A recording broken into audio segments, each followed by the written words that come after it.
Bryan Kohberger, who confessed to the brutal killings of 4 University of Idaho students, was raised by his parents in Pennsylvania.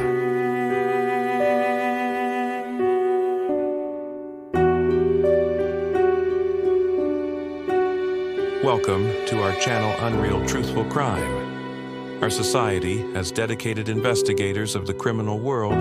We're on a mission to uncover the most shocking crimes. Bryan Kohberger, a 30-year-old former criminology PhD student, shocked the nation when he confessed to the brutal murders of 4 University of Idaho students. Madison Mogan, 21, Kaylee Goncalves, 21, Xana Kernodle, 20, and Ethan Chapin, 20, on November 13, 2022. The case, marked by meticulous planning, disturbing post-crime behavior, and a rapid yet complex investigation, has left many questions unanswered. Below is a detailed account of the events, Kohberger's background, and the legal proceedings that followed. Neighbors and acquaintances noted his odd behavior, including late-night activities and an obsession with crime-related topics. A former classmate revealed that Kohberger had once participated in an online discussion about how to evade murder charges, hinting at his dark fascination with criminal behavior. Bryan Kohberger was raised in Pennsylvania by his parents, Mary Ann and Michael Kohberger.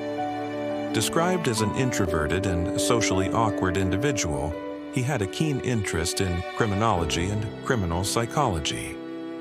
He earned a bachelor's degree in psychology from DeSales University and later pursued a master's in criminal justice before enrolling in a PhD program at Washington State University, WSU, just miles from the University of Idaho where the murders occurred. The murders, November 13, 2022. Unfortunately, the time of attack was around 4 a.m., and the location off-campus rental home at 1122 King Road, Moscow, Idaho. The victims were stabbed to death in their sleep. Investigators later confirmed that Kohberger had stalked the house multiple times before the attack, suggesting he was familiar with its layout. One of the most chilling aspects of the case was Kohberger's repeated calls to his parents immediately after the murders. 6:13 a.m. Called his mother, Mary Ann, but she didn't answer. 6:14 a.m. Called his father, Michael, and texted, "Father, why did mother not respond? Why is she not answering the phone?" 6:17 a.m. Spoke to his mother for 36 minutes after returning to his WSU apartment. 8:03 a.m. Called her again while driving back to the crime scene, talking for 54 minutes. Over 3 hours of conversation with his mother on the day of the murders.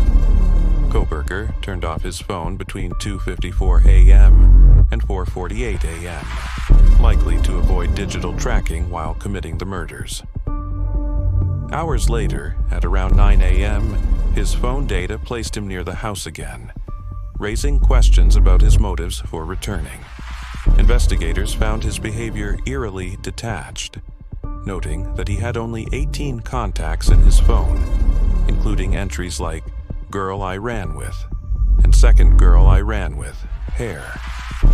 After investigation, a knife sheath left at the scene contained touch DNA matching Kohberger's.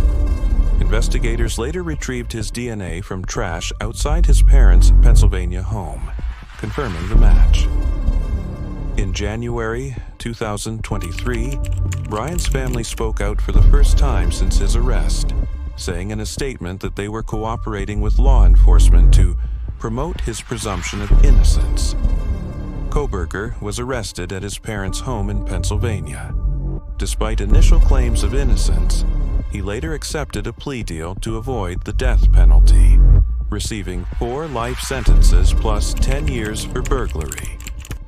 Kohberger is serving his sentence in solitary confinement in Idaho, where inmates have reportedly taunted him. His motive remains unclear. Some speculate his criminology studies fueled an obsession with violent crime. His parents have maintained his innocence, though they cooperated with investigators. The Bryan Kohberger case is a harrowing example of calculated violence and the disturbing psychology of a killer. While the legal process has concluded, the full story, particularly his motive and what he discussed with his mother after the murders, may never be known.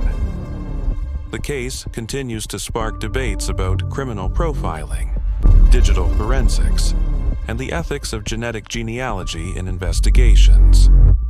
They also expressed their condolences to the victims' relatives, saying, "First and foremost, we care deeply for the 4 families who have lost their precious children. There are no words that can adequately express the sadness we feel, and we pray each day for them." Thank you for watching this video. Please like and subscribe our YouTube channel, Unreal Truthful Crime. Stay safe.